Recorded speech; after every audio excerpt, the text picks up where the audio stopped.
Hello everyone! Birthday nga ni Daddy at ipapakita ko sa inyo yung mga kaganapan. Nagluto nga ako ng kaldereta at pininyahang manok. At syempre, nag-ihaw nga rin pala ako ng oyster. Eto, panoorin nyo!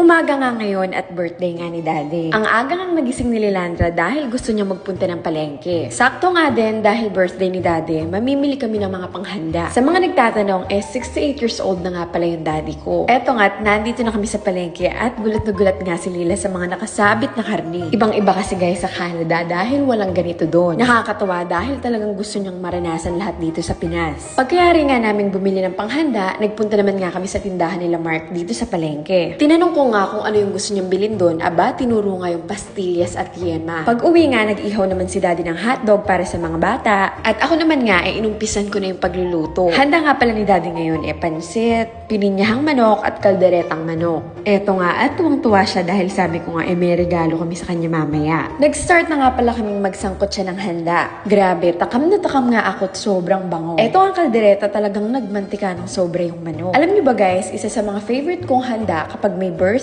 yun ngang pininyahan. May ganyang dish din ba sa lugar nyo?